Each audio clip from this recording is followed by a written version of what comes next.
Hello and welcome to the Frank J. Meitz Maintenance Management Institute, hereafter referred to as the Meitz Institute. The mission of the Meitz Institute is to provide maintenance management professionals like yourselves the latest and modern maintenance management techniques through my seminars. In each of my seminars, we address specific maintenance topics from fundamentals to management applications that you can use immediately on the job. This particular seminar is entitled Purchasing in the Maintenance Management System. And before we move into the outline, let me share 5 statistics with you and the reason that I feel this seminar is extremely important, especially to those of you that are going to support the maintenance management program through the procurement or purchasing process. Number 1, craft utilization in the United States on an average is 30 to 33% of a 7.5-hour day. The time element between 8 and 7.5 hours is time for rest periods and maybe some startup and cleanup time. Secondly, inventory turnover is less than 1 turn a year. That means the majority of storerooms supporting the maintenance operation has an average of 1 year's worth of inventory for each part. Yet, you and I know that when there are emergencies, we don't have the right part to support that emergency requirement. Third, most storerooms have obsolete inventory in them. This means we're spending additional time to house and record obsolescence. Fourth, 99% of all maintenance spare parts and other related items are purchased. Yet, number 5 indicates through our analysis and surveys that 80% of all maintenance operations are not supported full-time by purchasing. We hope that this seminar is going to give you the insight, the various techniques and applications, and how with proper planning and scheduling, both internally within the maintenance operation and externally with the vendor base, that we can improve these 5 statistics that I have just outlined. Now, moving into the index, I'd like to review the 10 sections with you. And as you can see from the notebook, there are 10 tabs that reflect numerically the individual sections. Section 1 is the introduction to the maintenance management program. And we'll go through the details of at least my analysis of what comprises a maintenance management program and really where the purchasing activity lies relative to its performance and support of the maintenance management program. Section 2, we will address the assets, the equipment, and everything that is going to be maintained by the maintenance organization, including the spare parts requirements and the various maintenance requirements like PM, major minor overhauls, and other maintenance applications. Section 3 is a spare parts wear used list, and when we get to that section, you're going to find out that if you follow the recommendations and the criteria that are in Section 3, you basically should have 0 obsolescence inventory in the storeroom. Section 4 pertains to the inventory management section, and here we address the 2 major questions: when should we order a spare part and how many should we order? And we will provide you with all of the various modern inventory management applications which you can pick and choose for each specific part number or other related item that is retained in the storeroom, but most importantly, it is supported through the purchasing system. Section 5 will address some of the latest aspects of purchasing management in the maintenance management program and other related applications, and indicate the integration between purchasing and other major planning and scheduling activities within the maintenance management organization. Section 6, we will review the data elements and how purchasing interfaces with the storeroom or the crib. In Section 7, we'll review the development of craft capacity planning, which is really the manning against maintenance work orders, and the spare parts is the material planning portion where material is required. Section 8 is the maintenance work order planning and scheduling system, and really everything starts with maintenance work order planning and scheduling. And Section 9 pertains to the reporting against the maintenance work orders, and here is where we get our craft observations, findings, and their recommendations for operating improvement. And the last section addresses the financial analysis of the maintenance management program and the contribution that purchasing can make towards the enhancement of the maintenance management program. So without further ado, let's move into Section 1 of the notebook, which is the introduction to the maintenance management program.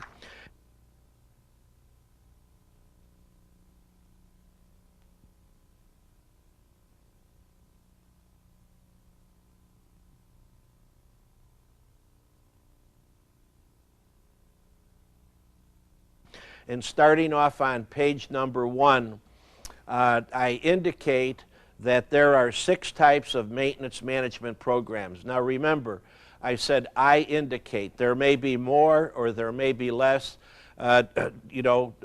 developments relative to the types of maintenance management programs. But let's go to page number 2, and here I define those 6 types. Let me walk you through them so that you can get an appreciation of where I'm coming from relative to the identification of these 6 types of maintenance management programs.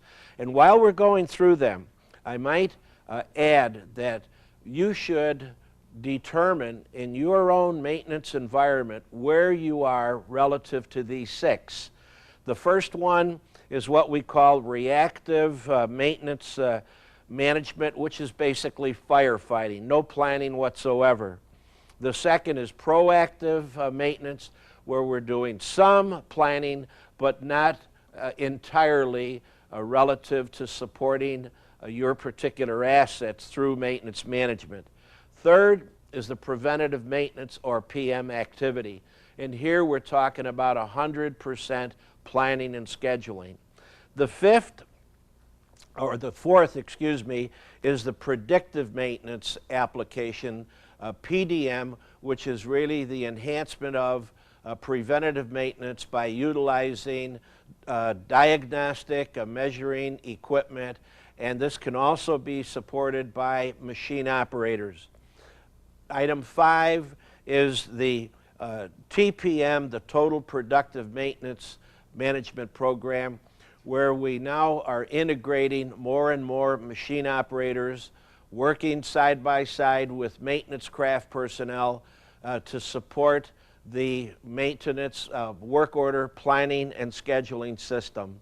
And number 6, this is my definition of world-class maintenance, and that is where we actually integrate the maintenance work order planning and scheduling system with the production or operations work order and planning system.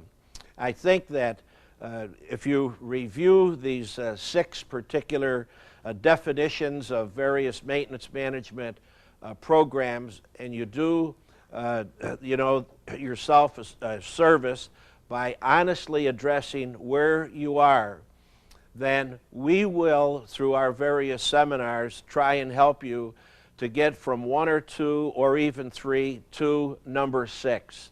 And that is the objective of the Meitz Institute. Now, moving on to page number 3, I want to address the 9 functions as we perceive them in the maintenance management program. Again, there are many different definitions and descriptions of what comprises the maintenance management program.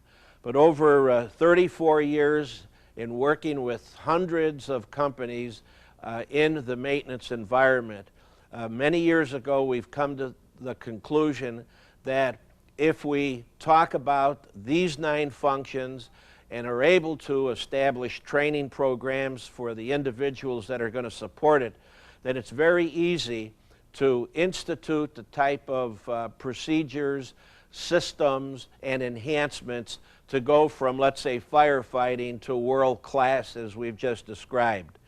The first function in the maintenance management program is the development of all of the assets that are going to be maintained by maintenance, including all of the spare parts and other requirements to support the maintenance of those assets, plus the definition of what do we do in order to maintain those particular assets.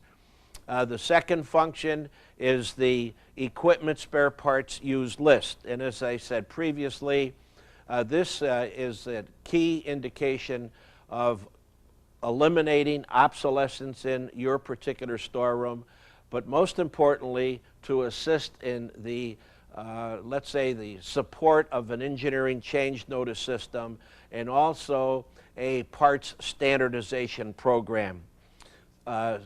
Function 3 is the inventory management program. And as I've said earlier, we're addressing 2 questions. When should we order? How much should we order? And this is supported by all of the current and latest different inventory management techniques, which we will review in detail. Function 4 is the purchasing management program to support the external planning between the vendor base and the internal planning and scheduling function, which is maintenance work order planning and scheduling. Item number 5, or function 5, is the warehouse and the storeroom. We'll take a look how that is integrated within the entire maintenance management program. Item 6 is the labor portion, the craft capacity planning, and how we identify craft capacity and how we can integrate that into the maintenance work order planning and scheduling program. Item 7 is the actual development of the maintenance work order and planning requirements for all assets, which is really a byproduct of item number 1 above. Item 8 is the maintenance work order reporting, and here we initially would get the reporting from our craft personnel, and once we move into predictive maintenance or TPM, total productive maintenance, then we would include machine operator reporting and also their observations, findings, and recommendations for operating improvement. And last, we have the financial analysis of the maintenance management program, which really is analyzing the cost of maintenance management, both internal and also external through, let's say, contractors, its total maintenance cost, and the results of that expenditure in terms of increased utilization of all of your particular assets. That is really the mission of the maintenance management program. Now, moving on to page number 4, I've listed the 9 functions again. They are identical to those items on page number 3, but here we're showing you the interrelationship of these particular functions. And the easiest way for me to address that is to look at the way I've connected these particular functions through some lines and arrows. So the first thing I want you to address is item number 7, the maintenance work order planning and scheduling system. And you'll notice there are several lines and arrows that come out of 7. Let me address those for you. Starting off at the left-hand side, we have that line going up to 1. The arrow actually is pointing to number 1. That line is asking a question: what am I going to maintain and how am I going to maintain it? And in a moment we're going to go through the 6 questions that really are an integral part of that particular query. The line coming out of the right-hand side is addressing the spare parts requirements. In other words, what spare parts are going to be required. That little line with the arrow between 7 and 6 is addressing the labor content. Who is going to perform the particular task. And the line with the arrow connecting 7 and 8 going down from 7 to 8 is the issuance of the maintenance work orders to the various craft personnel. And to the right of that line and arrow is the line and arrow that is coming out of 8 up to number 7. And this is the feedback and the reporting of the craft personnel or machine operators against a particular maintenance work order. And here we're talking about time on a job.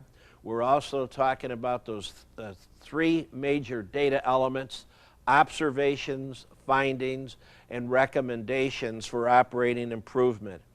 Now, going up to 1 on the right-hand side, we have an arrow that is going to number 2. That arrow basically is indicating that as a byproduct of the equipment spare parts list, I can generate what we call the equipment spare parts where used list, and that we're going to discuss as we've indicated in the index in section number 3. There is also an arrow coming out of 3 to 4 in the center of the page, and those are what we would call purchase request to purchasing for the requirements as a byproduct of the demand for spare parts coming out of number 7, the maintenance work order and planning system. Now, the arrow coming out of the left-hand side from 4 to 5 is really a combination of a couple activities that would include the placement of the purchase order to a supplier, the receipt of the spare parts or other related items to the warehouse, and based upon what that material is for, whether it's for stock replenishment or for a maintenance work order, it is ready either to be put into the storeroom or applied against the specific work order that the material was ordered for. And the last line coming out of 8 on the left-hand side to 9 is the byproduct of all of the costs associated with the execution against a particular maintenance work order. So what we've tried to demonstrate on page number 4 is to list the 9 major functions or activities that comprise the maintenance management program, show you how those activities are interrelated, and if, as an example, you were going to computerize your maintenance management program using CMMS, then these functions would be called modules, that is 9 modules within the maintenance management computerized program.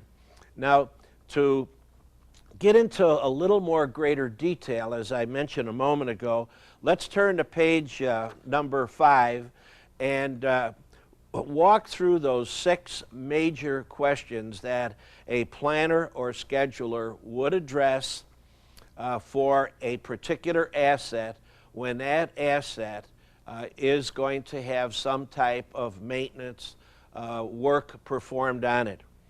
The first question is, what will we maintain?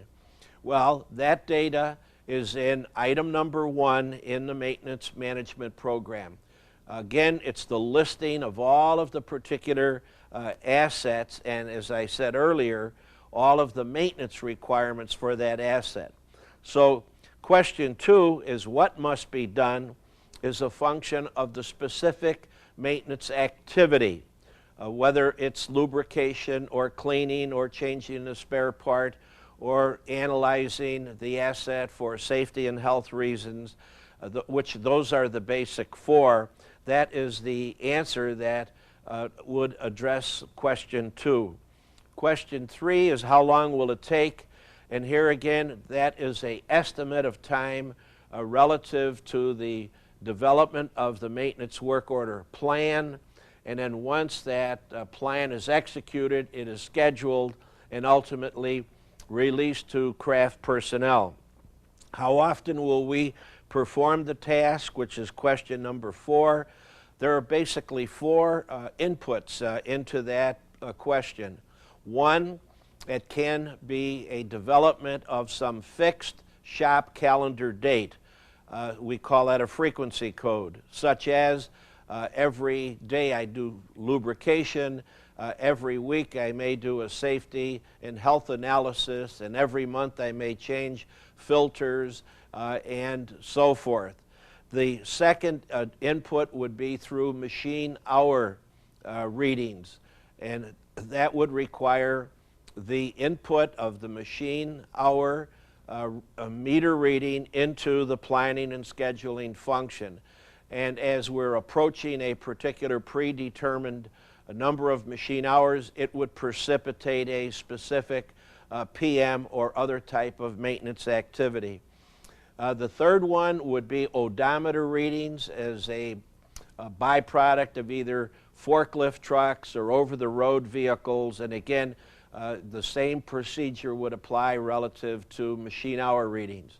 The fourth one was really integrated with the machine operators, and that is where we're going to institute predictive maintenance applications by using diagnostic meters or other applications relative to monitoring various functions of a particular machine or asset.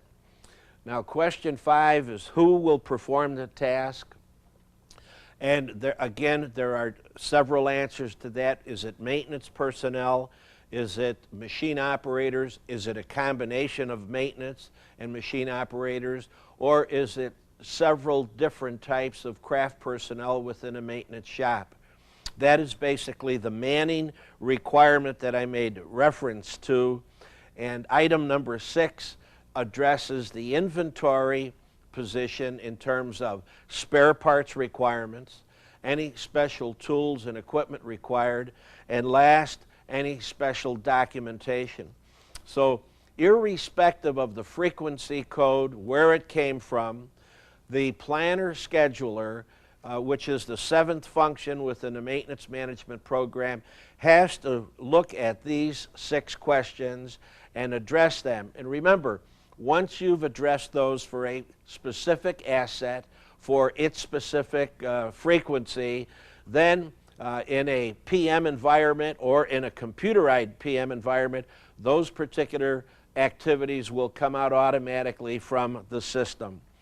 Now, I mentioned earlier that there are 2 types of maintenance planning and scheduling.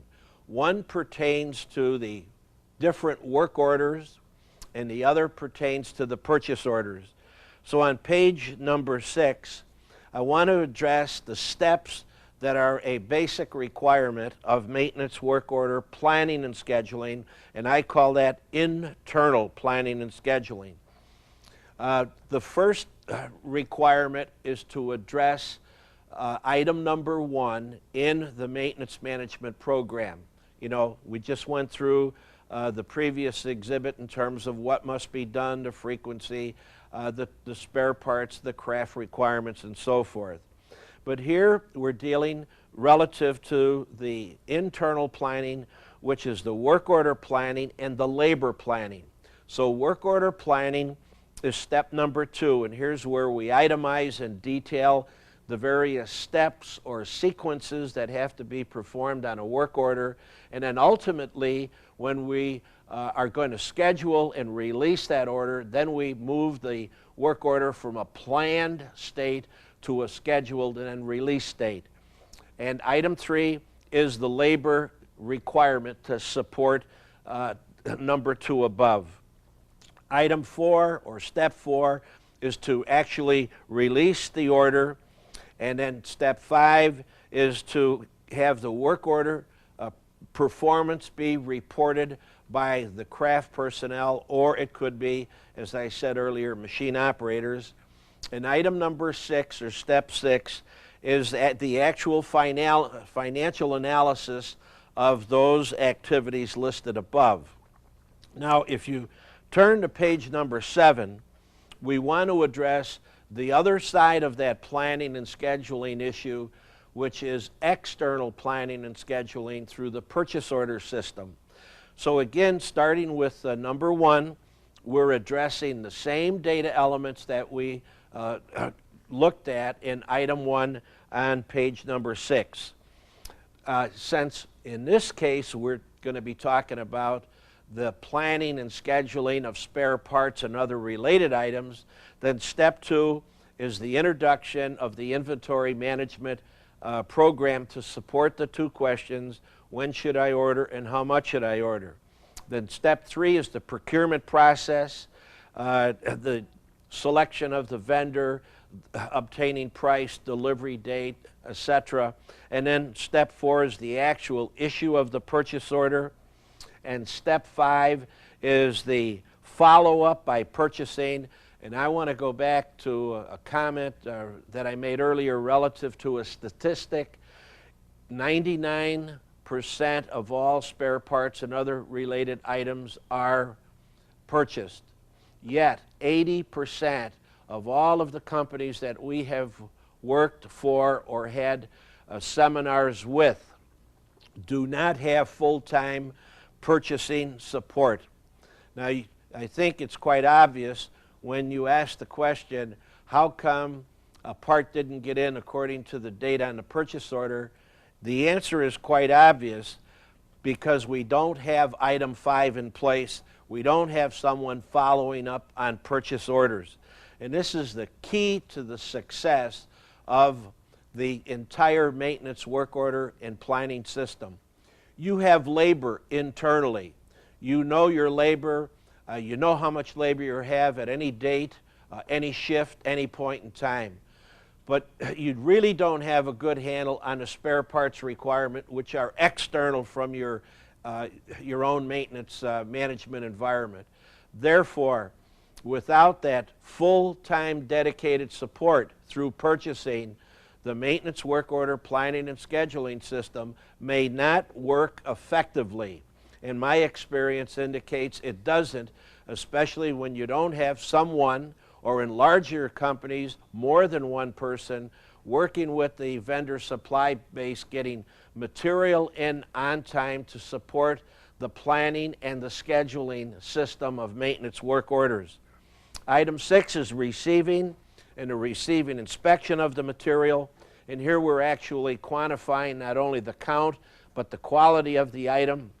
And yes, many companies are moving toward receiving inspection in the storeroom, and we'll talk about that when we get into the purchasing section and also the storeroom section.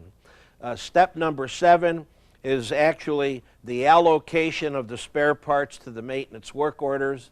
And let me just address the 2 types of maintenance work orders at this point in time, and we'll discuss those in greater detail in a moment. And that is, if I plan and schedule maintenance requirements as a byproduct of the PM, the major and minor overhaul requirements of the assets, then those are what we call planned requirements. Others that are not planned come in to maintenance management relative to maintenance work order requests. So it is important that everyone in maintenance understands we have 2 types of requirements, planned and unplanned, and each activity, from planning and scheduling to inventory management, purchasing management, and the storeroom, has to thoroughly understand how the planned and the unplanned systems work.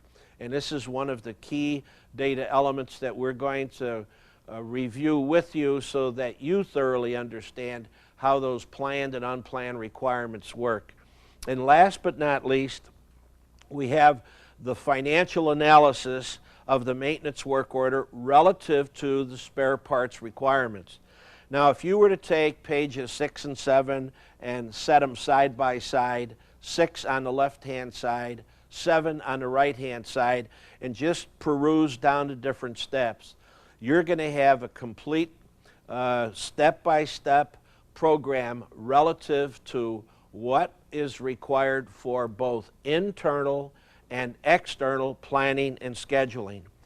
Now, moving on to page number 8, I want to address the 4 major planning and scheduling systems that are in or comprise, if you will, the maintenance management program. They are in chronological sequence. Item 1 is the actual development of the planning and scheduling of maintenance work orders. Then step number 2 is the requirement for inventory spare parts. Now, you notice I haven't indicated the craft requirements because really that's an integral part of step number 1, and that is really embracing craft capacity planning. Then 3 is the procurement process, where we have to actually purchase items, whether it's for planned or unplanned work orders. And then the 4th is really the planning that takes place in the storeroom or the warehouse relative to supporting the planned maintenance work orders or the unplanned maintenance work orders. Now, to try and help you visualize how these 4 functions actually work together in a more detailed analysis as compared to what we did on page number 4, I want you to turn to page number 9. I'm going to address the 5 planning and scheduling activities. Now, previously I said 4. We're going to address one additional one, and that is the actual work order release. And these 5 functions are as follows: inventory management, capacity planning and scheduling, work in process control, that's actually releasing the orders like I said a moment ago, the purchasing activity, and then warehousing and stores. Now, what we're going to do, as the note applies in the paragraph on the top of page number 9, the following 6 pages, pages 10 to 15, will indicate how these activities are actually integrated within the maintenance management organization. So let's turn to page number 10 and look at the functional requirements now of the maintenance planning and scheduling environment. On the top box, someone has to supervise maintenance, and I just indicate maintenance manager. It could be any other title that meets your organizational requirements. Moving from left to right, we start off with inventory management, then we go into craft capacity planning and scheduling. Now what we're doing is those 2 boxes, if you will, is addressing spare part and then the labor content. When I have both of those combined, I can now, in addition to plan, I can actually schedule the order. The middle box is work in process. That's where I've actually released the work orders to the craft personnel. And we have the warehousing and stores next, and that is the actual issuance of the work order, the tools, the spare parts, the equipment and documentation, and then the last one in the right-hand side is the purchasing activity.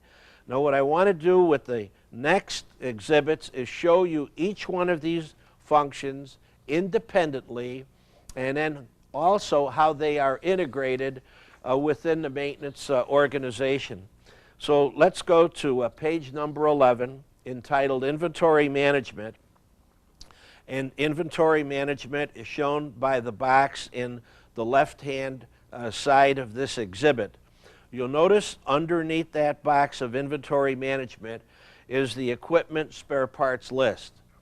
Every asset that has a requirement for a spare part or any other related material, which really comes out of the first function within the maintenance management program, is going to require an inventory record.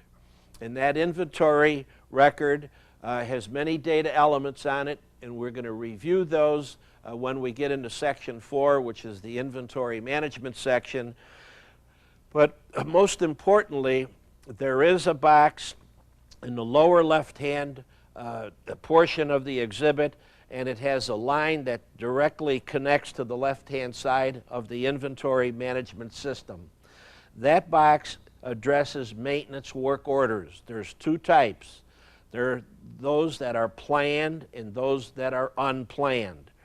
So the two things that are actually an integral part of inventory management is the record, the documentation with all the data elements for the spare part, and there are two types of requirements. Some people refer to it as demand, that are entering the inventory management system, and based upon the answer to the two questions, when should I order and how much, will indicate the ordering requirements that are coming out of inventory management as B, box B, moving over the purchasing.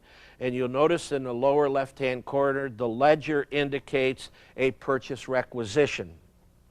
Box number A, that is connecting inventory management with capacity planning and scheduling, is indicating the data requirements of spare parts for the maintenance work order planner and scheduler.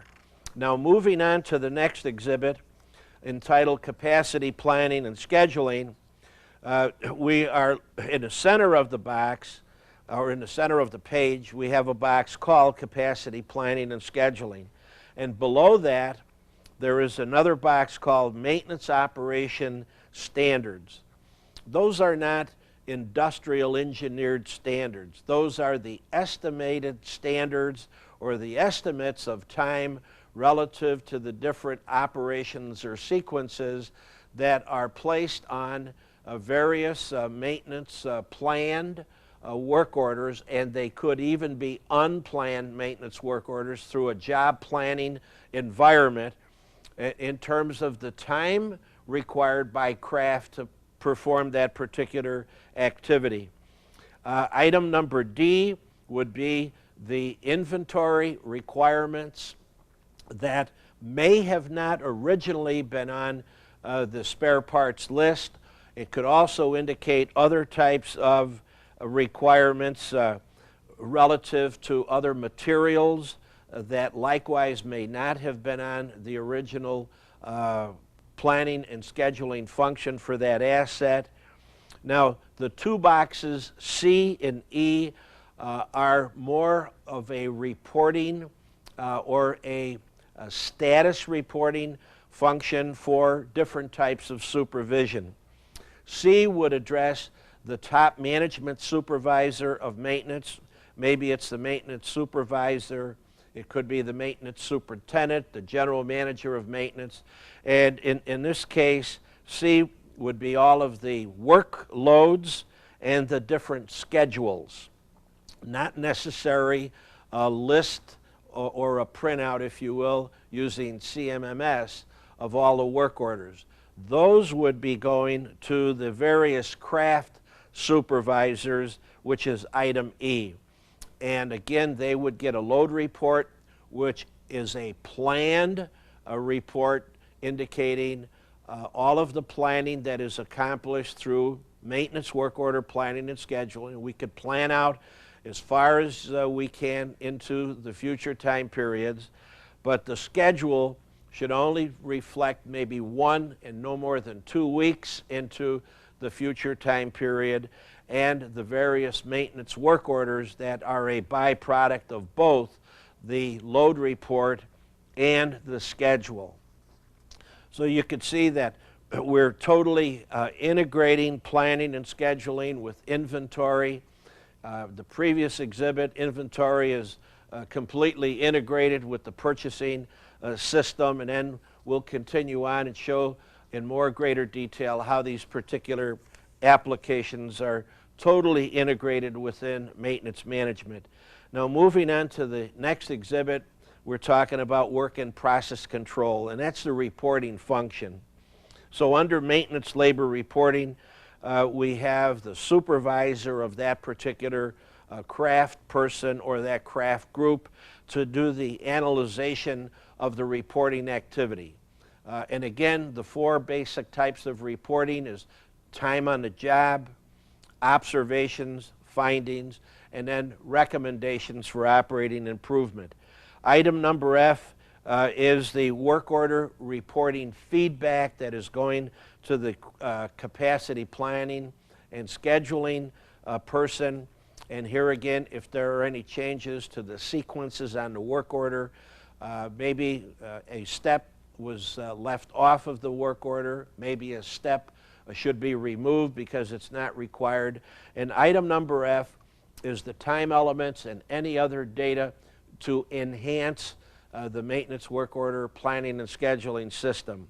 And item number G indicates the return of any materials that may have not been used, any special tooling or special equipment or any documentation that was issued out to be returned to the storeroom.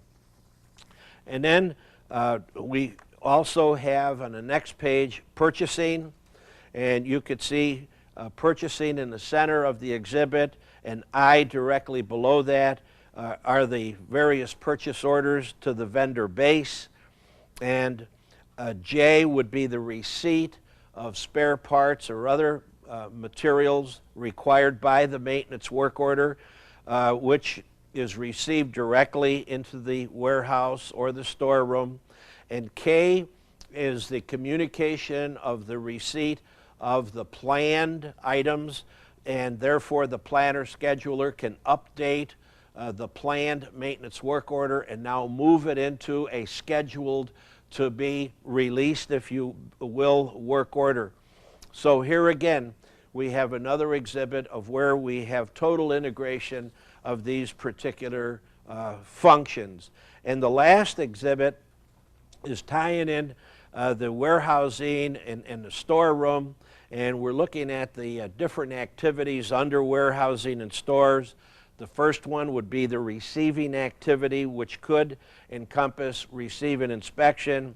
Warehousing is another term for put away, put material on the shelf, the bin location, and then subsequently update the record to show where that material is stored.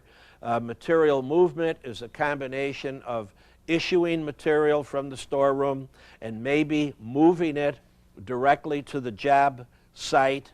And then the last is the shipping activity, which is returning material to a supplier. Those could include such things as items for repair or items for replacement based upon receiving inspection. L is the actual receipt from the supplier into stores, and M is the return of any spare parts, tooling, and equipment, and so forth. Now, my recommendation to you is as follows: to try and indicate to all people within the maintenance organization how these particular functions actually are interrelated. I would encourage you to make copies of pages 10 through 15. Then you should actually, on a pegboard if you could, put 10 up on the top, and then put pages 11 through 15 right in sequence, 11 on the left, 15 on the right. And that really becomes the, let's say, the discussionary, the training aid to show people specifically what comprises a maintenance management program. It shows the interrelationship of these various activities. And as we go through the balance of the material in a notebook, we'll get into the detail relative to how each one of those works unto itself. And finally, the end result would be the financial analysis, which goes into the 9th activity within a maintenance management program. So let's now move into section number 2, and we'll talk about the equipment and the spare parts list and other related items.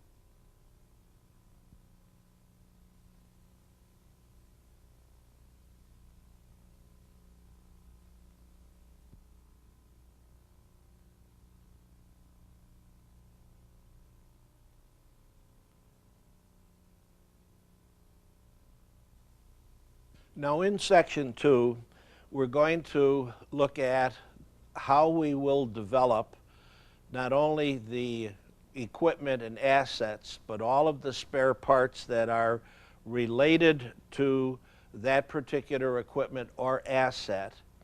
And I might add, it is only those spare parts that at some point in time will be used by maintenance through the maintenance activity to support the spare part itself. The spare part listing is not a complete bill of material listing all of the spare parts that comprise the equipment or asset. We're also going to talk about 3 disciplines to keep the equipment and spare parts list up to date. Those are a new item notice system. What are the steps, the data elements, and the procedures required when we receive a new asset to be maintained by maintenance? An engineering change notice system, and this pertains to updating the individual assets and their related spare parts when, let's say, a spare part has been revised. And the 3rd discipline will address the obsolescence program, and as I indicated earlier, we will discuss obsolescence in detail and show you the system and the procedures and the data elements when we get into section number 3. So let's start off by looking at page number 1 and talk about some of the data elements relative to a equipment or an asset. Now, you'll notice that the title up on top of this exhibit is addressing equipment, machinery, and asset numbers. It would be nice if we had one number that would support, let's say, operations, finance, and maintenance. I have worked in many companies where there is a requirement to have 2 or more numbers for the same asset. So I have come up with an acronym called EMA, EMA, which means equipment, machinery, asset. And if you have that type of a requirement, then please put all of those numbers on the same equipment or asset item master record.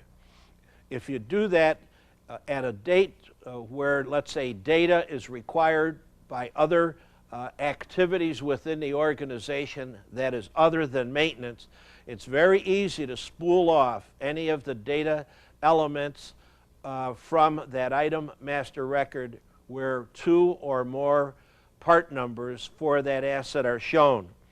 So some of the data now, as part of the development of data elements within the asset, are as follows. 1 is all the purchasing history of that particular asset.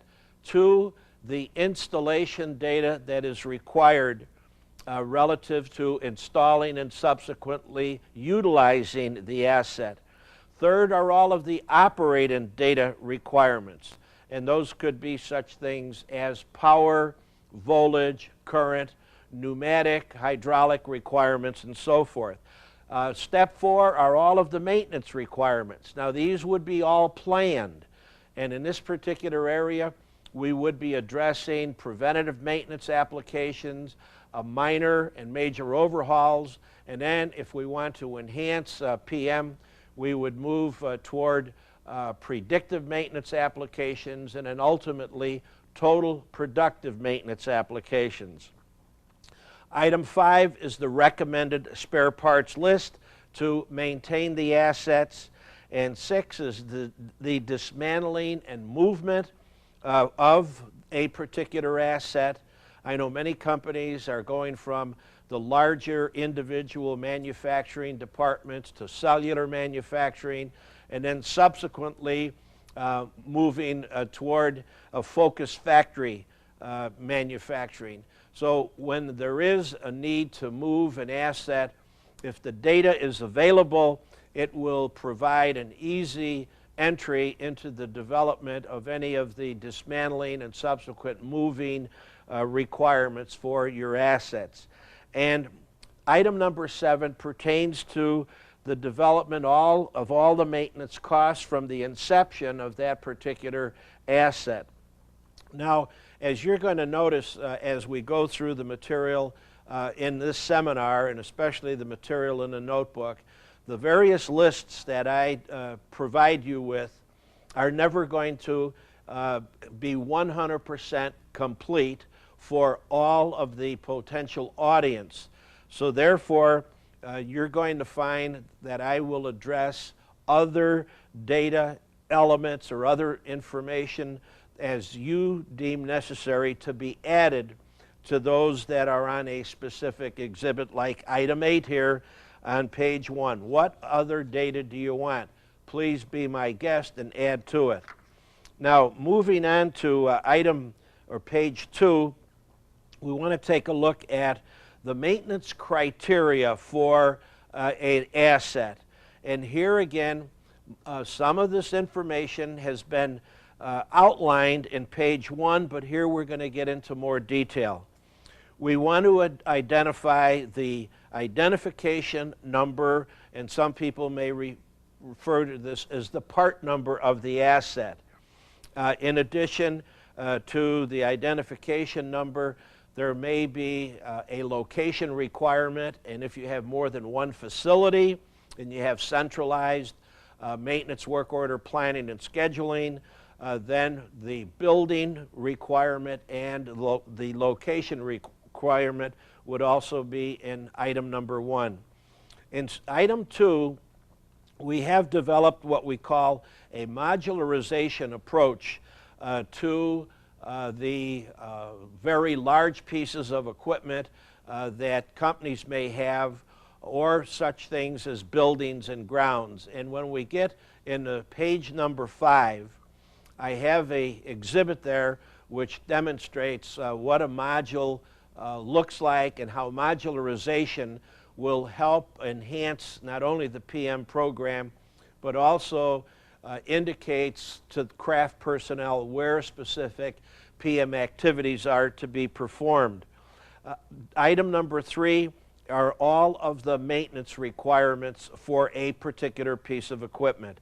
And 4 is the records for those maintenance requirements, which would include such things as the spare parts requirements for a maintenance requirement, the craft requirements, and also the various frequencies that we discussed previously in section number 1. Item number 5 are the 4 different types of maintenance work orders as we define them. And you'll see in a moment why we have taken the approach of separating some of these activities into 4 maintenance work orders as opposed to combining them into 1. The first has to deal with the spare parts replacement program. The second is lubrication.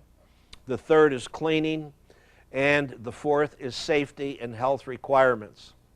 Now, many years ago, it became quite apparent to us when we were supporting many of our clients through our management services that machine operators, and in machine operator category, I also include forklift truck operators, over-the-road vehicle drivers, or anybody else that is going to utilize an asset. But at that time, it became quite apparent that functions in maintenance management for a, let's say, an asset, such as lubrication, cleaning, and safety and health requirement, can be done by those machine operators. So that is one of the first approaches that we developed many, many years ago to have machine operator participation in maintenance. If you do that up front, and then as you develop predictive maintenance and total productive maintenance applications, it's going to be very easy to take all of your planned requirements as addressed in item number 5 and be able to sort those into those that are going to be done by craft personnel versus those that are going to be done by machine operators. Item number 6 pertains to the tools, the equipment, and special documentation that is required to support step number 5 above. Then step number 7 is to develop the labor requirements, which would also include machine operators if you're moving toward predictive maintenance or total productive maintenance. And then the 8th step is the various maintenance management functions that are going to be part of the maintenance management program, such as 8A is inventory management, B is purchasing, C is the storeroom, D is craft capacity planning. We have work order scheduling in item number E, work order reporting in F, and G is the financial analysis. Now, if you were, as an example, going to go back to either page 3 or 4 of section 1, you'll find out that on this page number 2 here, in section 2, we've actually identified the 9 functions within the maintenance management program. Item number 1, the equipment asset list and what has to be done and when it's going to be done, is really an integral part of steps number 3, 4, and 5 above. We don't show the where used spare parts listing, which would be function 2, but continuing down in item number 8, A is function 3, purchasing is function 4, stores is function 5, capacity planning is function 6, work order scheduling is function 7, the work order reporting is function 8, and last, function 9 is the financial analysis. So here we're actually utilizing all of those functions relative to the development of the asset, its identification by some numbering application, and then all of the spare part and other maintenance requirements. That is all listed here on page number 2. Now, moving to page 3, since we did address the identification in terms of assets, what we're doing here is to develop a list for your perusal to identify the different assets that may be an integral part of the maintenance management program. So starting off with item 1, we're addressing the various manufacturing equipments. And here again, you could develop a part numbering scheme for the equipment or asset, and maybe the first 2 digits of a part numbering program itself would identify the type of manufacturing equipment. It's my recommendation that you consider that, because as you start to develop PM activities for one machine, and you may find that there are similar machines in your operation, not identical, but similar, that maybe the PM activities that you've previously developed for a machine can likewise be used on other machines. This is going to reduce the amount of time that it's going to take to move from some type of a proactive maintenance function into a planning and scheduling environment, which is really preventative maintenance. Then we have, secondly, addressing all of the material handling equipment, and that could include both forklift trucks or conveyors or cranes, anything that will support the movement of material in your operations. Then 3 is the tool room equipment that's used by maintenance. 5 is laboratory equipment. 6 is R&D, research and development equipment. And then 7 would be transportation equipment, which could include off-the-road or over-the-road type assets as compared to item 2 above, which could be material handling equipment used exclusively internally within your operations.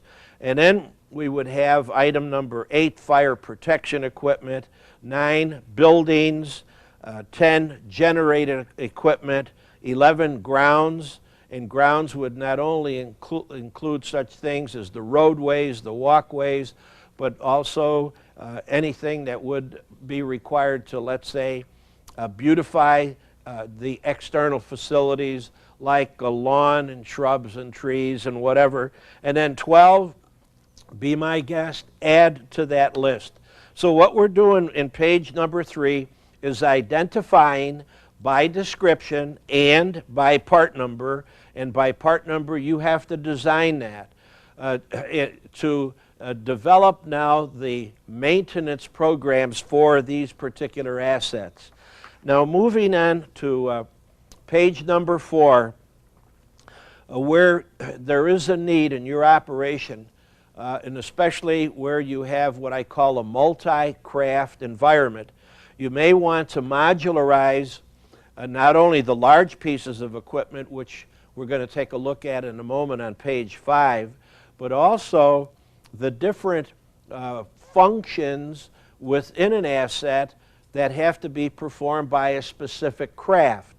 So what we're doing here on page number 4 is providing you a list for those functional requirements that have to be performed by specific craft personnel. Now, starting off with 1, electrical systems naturally would be supported by electricians. Then we would get into 2, hydraulics, and 3, the pneumatic systems, and 4, we have computerized systems, which are an integral part of CAD, CAM, computer-aided design, computer-aided manufacturing applications, where maybe computer systems may have to be supported by an electronic technician as opposed to item number 1 above, which would be supported by an electrician. Then 5 would be material handling systems, 6, robotics, 7, fire protection systems, and 8, water lines and water distribution systems. 8 is lighting facilities and the lighting systems, and 10 is the safety systems and safety equipment throughout the entire operation, and 11 would be the heating systems, and 12 addresses the refrigeration and cooling systems, and I guess many of you could lump 11 and 12 together and call them HVAC systems. And then 13 would be other systems that are indicative to your specific function. So if we can just take a moment and go back to page number 3, we're identifying our assets. We're identifying the assets by number. Here we're identifying those assets by functionality, so that as we start to develop our planned maintenance requirements, and remember planned maintenance requirements are PM, major minor overhauls, then we're in a more improved position to do a better job in terms of identifying those plan requirements for specific craft personnel. Now moving on to page number 5, here's the exhibit of a modularized piece of equipment for a CAD-CAM application. You'll notice that in the upper left-hand corner we have for this exhibit, this is machine number 102. Now if you move all the way down to the lower right-hand corner, we have two modules, module 102-01 and 102-02. Those are electrical panels. So therefore, I could develop PM activities or major minor overhauls for those electrical panels, and the system would identify the module within a piece of machinery, and the system, and this is based upon your specific requirement, could actually show an exhibit like we have on page 5 where that particular module is found. Again, it's going to help to develop the PM major minor overhaul programs, but it's also going to serve the craft personnel that are going to execute those planned and maybe unplanned maintenance work orders in terms of where do I perform the activity. Looking at just a couple other modules, module 102-03 in the bottom center portion of the exhibit, that pertains to an electrical panel used for the computer application. And here we would need an electronic tech as opposed to maybe an electrician for the two previous exhibits. Now, moving to the left-hand side, just above the middle of the machine, we have module 102-06 with a line and arrow pointing to the turntable. This would require a mechanical, support, or a mechanic, if you will, to support the maintenance activities. So this is an illustration of how we can modularize a very large piece of equipment to support the maintenance program from a standpoint of easy development of the PM activity and support where that PM activity is actually going to be performed. Now, page number 6 addresses a need to utilize the same numbering system in both maintenance and also in the manufacturing or the operating environment. And I want to address each one of those paragraphs, starting off with the first paragraph, which is really a note to yourself. And it says, please use the same number for both maintenance and manufacturing requirements, which means that on a maintenance work order, I'm going to have the same EMA number that I would on the manufacturing document, which is really the manufacturing routing or process sheet, whatever it's called in your operation. The second paragraph illustrates the byproduct of that. You want to move toward world class, then here is a key step, which is the first paragraph into the second paragraph.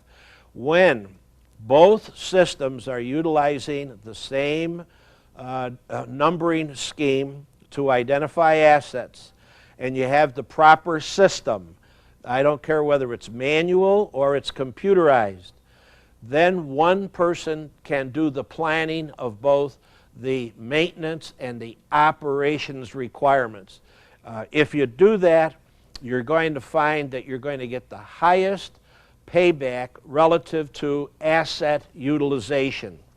Now, moving on to page number 7, we're going to look at some of the data and the documents required for those 3 disciplines that I made reference to earlier, and that is a new item notice requirement, an engineering change notice requirement, and last, the obsolescence requirement.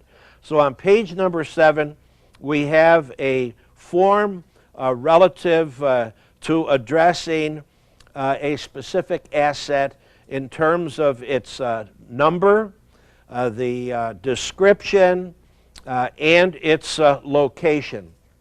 In the upper right-hand corner, you notice we have a date and we have a revision number when that asset first, let's say, came onto the scene. As revisions are made to the asset, then we would actually change that rev number or revision number from A to B and B to C and subsequently onward. In the body of this particular exhibit, we have what we call maintenance recommendations. And there are three major headings: PM, minor, and major overhauls. Now, we're not going to write in this document what those particular maintenance requirements are. For this particular exhibit, we would merely indicate the frequency code relative to performing that activity, such as PM can be daily, weekly, semi-monthly, monthly, quarterly, annually, and so forth. We would merely indicate by a alpha coding scheme what that particular PM activity would address. The data for all of those activities would be an integral part of the data that would follow this equipment heading sheet, which would likewise be an integral part of the first function within the maintenance management program. Then we also have, moving down toward the bottom portion of the exhibit, the date that this exhibit was actually developed and who prepared it, and then if there's approval requirement and the date of the approval, and then additional comments at the bottom would merely reflect that this equipment is similar to others. It's found in, let's say, machine, center number, such and such, or it's an integral part of a focus factory. Those additional comments are basically for your specific cross-referencing. Now, the next document on page 8 is the spare parts not where used, but excuse me, the spare parts list for the exhibit, which is on page number 7, the asset, which is defined on page number 7. So here we have, again, page number and the date, which is listed on the top. And then moving down a little bit, we have the revision number. That's the same revision number that is also found in the upper right-hand corner of page number 9.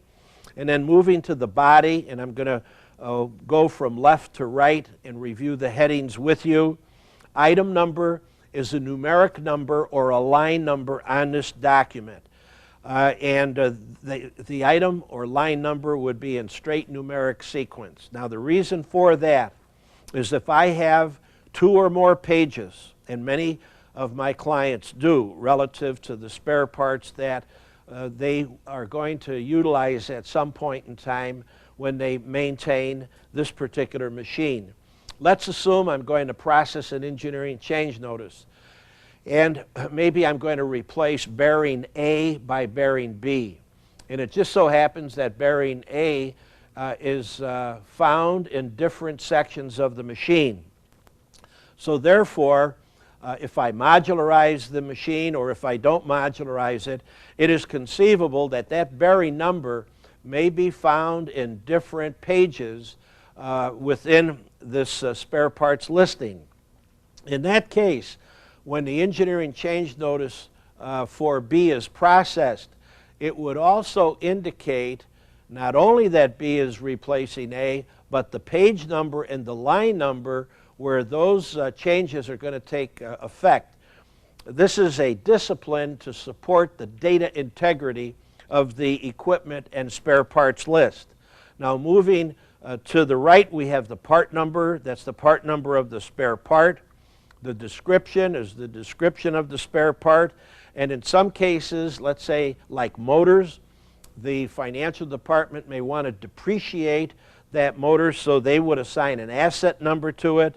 U/M is unit of measure. The class code is an inventory class code that we've designed, and we're going to take a look at those class codes when we get into section 4. In the next column, we have the requirements relative to a spare part. Is it going to be used for planned, unplanned, or both? If it's going to be used for planned, then we would put a P in that column. If it's only going to be used for unplanned, we would put a U, and if it's for both, we would put P/U, indicating that the same part is going to be used for both planned and also unplanned requirements. The next column is the quantity of the spare part required, and then the next two pertain to the engineering change notice for the spare part, and that would be the revision number of the spare part and the date of that particular revision. Now, moving on to page number 9, we have an additional equipment or asset record. In this particular case, in the middle of the document, we show some of the operating features of that particular asset. And it's something that you could review yourself. I'm not going to take the time to read it, with you, but there are things like the material installation cost, which is right above all of the operating features, who the manufacturer is. Moving down, we'd have drive information, and then below that we would have warranty information, and then below in the bottom portion we have spare parts stock list, and that pertains to the spare parts that are recommended by the OEM of the equipment and the description of the spare parts.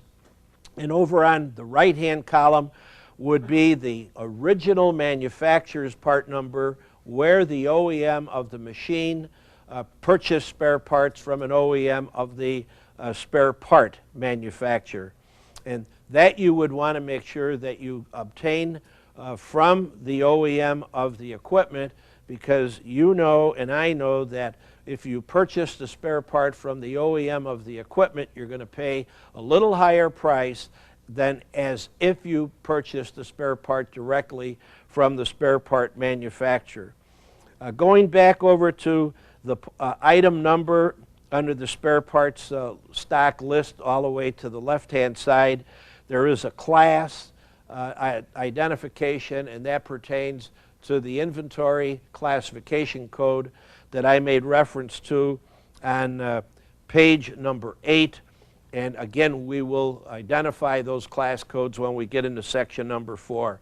So what I've done here on page number 9 is to show you that you could add additional data as compared to the data that we originally looked at on page number 7. So 7 and 9 are the equipment identification, its part number, its description, its location, and any other type of information that you so desire. So pick and choose and develop your own item master record data for the assets. And again, page number 8 is the development of the equipment spare parts requirements. And what you see on page number 8 is probably the data that you will want to consider when you develop your equipment spare parts list. Now, moving on to page number 10 and 11, we have identified the data elements for what we call the new item notice information, or some people refer to this as a new parts notice system. Again, tailor it to your requirement. But starting up on the top of page 10, I want to walk through some of the data elements and maybe explain what some of the data means, where I feel interpretation is a requirement. Item 1 is the item part number, and 2 is the description, and 3, if this were for a spare part, we would have a unit of measure. 1 and 2 could pertain to the equipment itself. 4 is the inventory class code, same class code I made reference to before. 5 for a spare part is the shelf life code. 6 is the unit cost. 7 would be the purchase order, number and date, irrespective of whether it's an asset or whether it's a spare part. Then 8 would be all of the vendor information, which I believe is self-explanatory. Now, if the new item notice is for just a spare part, then item 9 would pertain to all of the data elements that are required for the inventory, the purchasing, and the storeroom programs relative to new spare parts. And going to item number 9C, we'd have the unit of measure, which we covered in item 3 above. And then again, we have the class code, the shelf life code. Now here we would suggest you get the vendor part number and a description, and that's going to support the purchasing program. Then we have the vendor lead time, which is required for the purchasing system. And we have the item revision number, where that item stands relative to its engineering change notice status. If it's a brand new item, the revision number should be A, and then subsequently changed as engineering changes are processed. Now, continuing on page number 11, we have the item revision number, the new part notice number relative to the piece of equipment. Then we have the drawing or blueprints. That could be for either the equipment or the spare part. 13 would be installation data for the equipment. 14 is the dismantling and moving information. And 15 is the operational information relative to the equipment. 16 and 17 represent the PM program, and 17 is the major minor overhaul requirements. And then if there's any training required, 18 would be training of the maintenance craft personnel, 19 is the training of the machine operators, 20 is the safety features of the equipment, and then 21 addresses the warranty and service provisions as developed by the OEM of the equipment. And then if you are in a CMMS environment, then you would have to develop the various data processing records under 22, which is the item master and the spare parts list, which goes into function 1 of the maintenance management program. Inventory management is function number 3. Stores and warehousing is function number 5. Purchasing is function number 4. The maintenance work order scheduling system, which would be function number 7. And then the financial would be function number 9.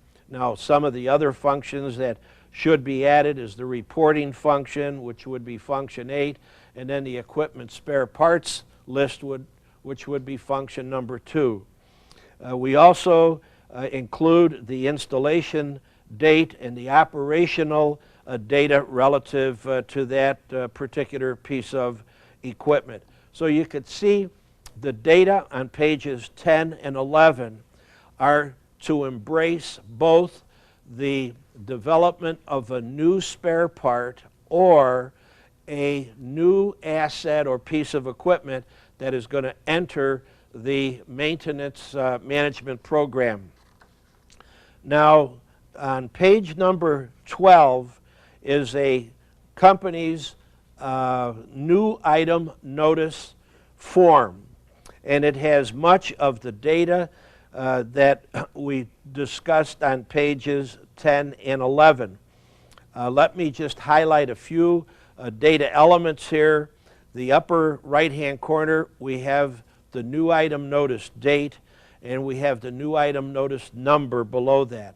That new item notice number generally would have a prefix of the year that the new item notice appeared or was actually put into the maintenance management program. That would be a 2-digit number, and then that could be followed by, let's say, a straight 3-digit sequential numbering system.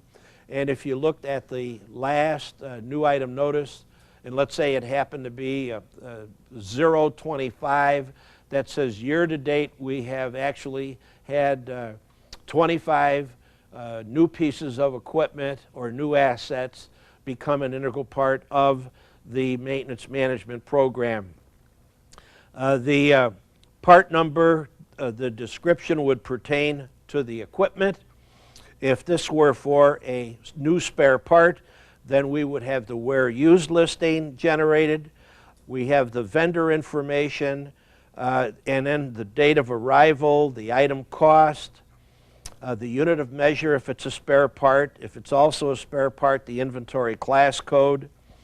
The anticipated annual usage, that's estimated, and that is for purchasing to develop some pricing structures with vendors. The reason for the new item, it could be a replacement through an engineering change notice. It could be a brand new item for a new product line, whatever it happens to be. We have the new engineering change notice letter. If the previous one was A, then a new one would be B. And again, we have all of our records, our different files that we want to update, the originator of the new item notice, and any approvals that are required. So you can see with these exhibits that we've just looked at on pages 10, 11, and now on 12, we're addressing all of the data elements and at least one exhibit here relative for your perusal and use, and ultimately the development, okay, that you should do to support your new item notice program. Now, on page number 13, we're addressing the data elements for the engineering change notice system. And let me walk you through those in case there are some questions relative to what is the interpretation of the data. I'll go through these in some detail. Item 1 is the part number, 2 is the description, and 3 is the unit of measure. 4 would be the reason for the change, and that would be on the original engineering change notice itself prior to getting management's approval. Item 5 addresses, does this change affect the design, which would be the drawing and the blueprints or any other documents such as the parts list, which is identified by B. Does it also affect the maintenance process itself, like the PM program, the major minor overhauls? And if there are some maintenance process changes, will it affect the maintenance cost of the item? Item 6 is items affected, and that would pertain to the spare parts, especially if we're, let's say, changing a piece of equipment and possibly obsoleting some of the spare parts that are found in that particular piece of equipment. Other things like inventory on hand of spare parts, which is item number 7, and 8 is the disposition of that material. Item 9 pertains to any open orders, and 10 is the disposition of open orders. And then item 11 are the costs relative to the engineering change notice. If there was disposition of inventory, what's the cost of the disposition? Is there any labor that may have been required based upon the disposition of material? And that labor would probably have been charged against, let's say, some maintenance work order, which could include, as an example, dismantling and moving assets out of the facility.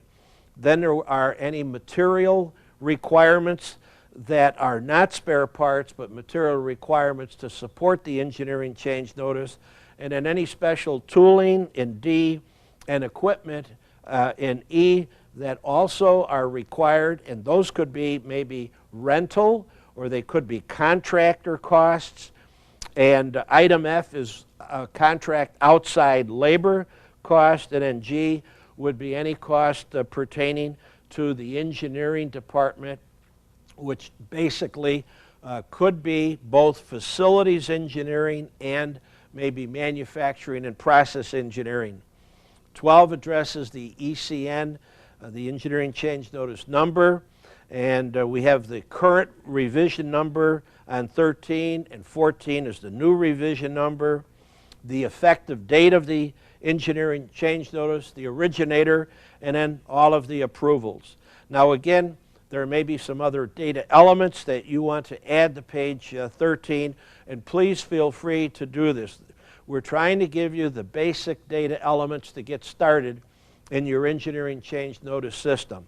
And if you now turn to page 14, this is another company's form which pertains to the Engineering Change Notice number.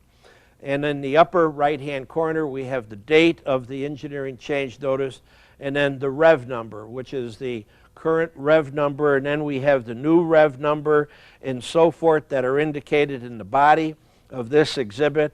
And again, I'm not going to take the time to read all the data elements. They basically were all covered in page number 13. So if you would take page 13 and 14 and lay those side by side, and you pick and choose and add additional data, and you should just about have all of the requirements here to develop your own Engineering Change Notice system. Now the last page, which is page number 15 in this section, pertains to the obsolescence policy. And what we're doing is we're going to state a policy, and then when we get into section 3, as I mentioned earlier in this seminar, we're going to actually show you the steps that are required to make certain that you don't have obsolete, let's say, spare parts in the storeroom. So the policy, as indicated, states an item is no longer required because the equipment or asset the item was inventoried for is no longer physically here, or because of an engineering design change, the item is no longer functionally usable. In addition, the item has no known application. When we talk about items, we're talking about spare parts. Now, that is a policy. The question is, what do I need to implement the policy into an actual practice to eliminate obsolescence? And that's what we're going to cover in the next section, which is entitled the Spare Parts Where Used List.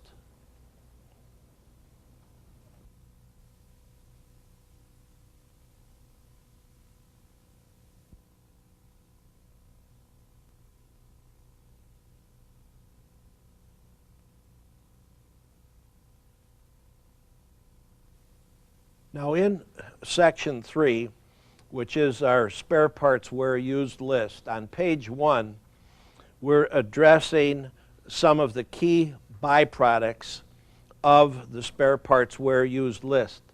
So let me walk through the various identifications of the use of the spare parts where used list, and also if I can explain in a little greater detail what each one of these statements represent. First of all, item 1, as indicates, is a list of all the equipment or assets where the spare part is used in. And that is really a byproduct of the first function within the maintenance management program. Number 2, we have the ability to process engineering changes relative to that where used list. Because if we're going to change a spare part, the spare part where used list indicates where all of those spare parts are used relative to the assets that they are found in. 3 is the ability to process equipment and spare parts obsolescence program. And as I indicated earlier, in a moment we'll talk about the procedures for the obsolescence program to help support your storeroom to eliminate the need to have obsolescence in the storeroom. The 4th is the creation of what we call a where use code to assist in the development of safety stock for future unplanned requirements. And this will be discussed in greater detail in the next section, Section 4, which is the inventory management section. Section 5 is the ability to develop spare parts standardization programs relative to where different spare parts are used, and it is the input into the cost reduction program, which is on step number 6. Now again, there may be additional byproducts of the spare parts where used list as you start to develop the spare parts where used list in operation in your own maintenance organization. Now, moving on to page number 2, we're looking at 4 different pieces of equipment or assets, and they're identified by the square box and their subsequent numbers A, B, C, and D. And below each one of those pieces of equipment or assets, we have the spare parts listing. Remember, spare parts listing, not the spare parts where used list. That is going to be shown on the next page. So basically, if we looked at equipment A, it would have, for its spare parts listing, part numbers 1, 2, 3, 4, and 5. Likewise, equipment B would have part numbers 3, 5, 6, 7, and 8, and so forth. So this would be the starting point in order to develop the spare parts where used list. Now, the spare parts where used list addresses where the spare part is used in. So if you would turn the page, you'll see that we have what is called the spare parts where used list. Now, trying to utilize the same nomenclature description from the preceding page, the circles are the spare parts. And moving from left to right, they are in straight numeric order, 1, 2, 3, and so forth, up to 8 and 9 at the right-hand side. Now, looking at item number 1, or equipment 1, which is a byproduct of the preceding page, 1 is used in equipment A and C. Spare part 2 is used in equipment A, and spare part 3 is used in equipment B and C, and so forth. Down at the bottom, we have what is known as that spare part where used code. That where used code is a numeric number. It merely reflects how many assets is that spare part used in. Now, the definition of the spare parts where used code is as follows. It helps us to define the amount of safety stock we want to carry in the storeroom for future unplanned requirements. The concept indicates that the higher the where used code, the higher the probability that there's going to be an unplanned requirement. So I think you could see immediately that it's going to be important for the inventory management program to track, as we have indicated previously, track both planned and unplanned requirements. It is the unplanned requirements that we're going to have in the storeroom for future unplanned usage requirements. Now, if you turn to page, on page 4, we have for you the development of the obsolescence procedure. Since we've had some previous exhibits reflecting equipment and spare parts list, I'm going to utilize the data in this section. So starting off with step 1, we're going to make the assumption that asset A is going to be removed from service. Now, the spare parts where used list for asset A is shown on page number 2. That would be the second step required. We next should determine if any of the spare parts from step 2 above are used in any other assets. This is determined by the spare parts where used list, which is on page number 3. So that's the third step. Are any of those parts used anyplace else? So step 4 signifies the spare parts where used list, which again is on page 3, identifies that spare part numbers 1, 3, 4, and 5 are used in other assets. So therefore, we can come to an immediate conclusion that part numbers 1, 3, 4, and 5 are not going to be affected by removing asset A from operation. So step 5, we determine that spare part 2 is the only spare part that is used in A exclusively. So when we're going to remove A from production, we also now have the proper input into the definition of item number 2, that is part number 2, as also being obsolete. So step 6 indicates that particular decision. So step number 7 also indicates a procedure that you're going to have to develop to physically dispose of part number 2 if any parts were on hand. There should also be a procedure developed, which is step number 8, to indicate the physical disposition of the asset item A. And step number 9, a procedure should be developed as to how and when obsolete part numbers should be removed from the maintenance management program. Now, as I promised you earlier, I indicated that we're going to provide you with a detailed outline with an example of how an obsolescence program should be originated and the steps required to make certain that you're not going to have obsolete spare parts in your storeroom.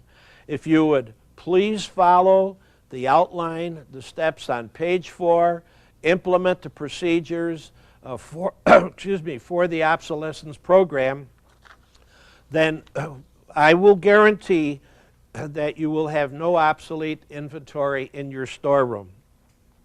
Now, turning to page number 5, we're going to walk through the steps required on how the where used code is used to generate safety stock for future unplanned requirements. So starting off with step 1, the spare parts where used list translates the number of assets the spare part is used in into a numeric number. The numeric number in step 2 is called the where used code. As I indicated earlier, step 3 signifies that the higher the where used code, the higher the probability that there could be an unplanned requirement. And that's the reason for having safety stock in our storeroom for future unplanned requirement. If we could plan 100% of all spare parts requirements, we would not have to go through this procedure in the calculation for safety stock for future unplanned requirements. Now, step number 4 indicates that on page 28 in section number 4, how the spare parts where used code is used to generate safety stock relative to the safety stock formula. And when we get into the next section, section number 4, we will not only go through the development of the formula for safety stock, but also walk you through the derivation and the requirements that are found on page number 28. Item 5 indicates that the service level percentage as shown on page 28 in section 4 has been selected by many companies as a byproduct of the Where Used code. The service level percentage in a maintenance management program is a maintenance manager's decision. And this is relative to the service percentage or the fill rate that we are anticipating to have as a byproduct from the storeroom. And we will also go through the derivation of that fill rate or that service level percentage when we get into section number 4. The mean absolute deviation safety factor, which we refer to as a code MAD acronym, mean absolute deviation, is selected from a table of safety factors for that service level on page number 27 in section 4. So here again, we will go through its derivation and use, and we're actually going to go through an example of how not only safety stock is developed, but how the mean absolute deviation is calculated. Now that concludes section number 3 in terms of the development and the use of the spare parts where used code. Now what we're going to do is to move into section number 4, which is the inventory management portion of this seminar.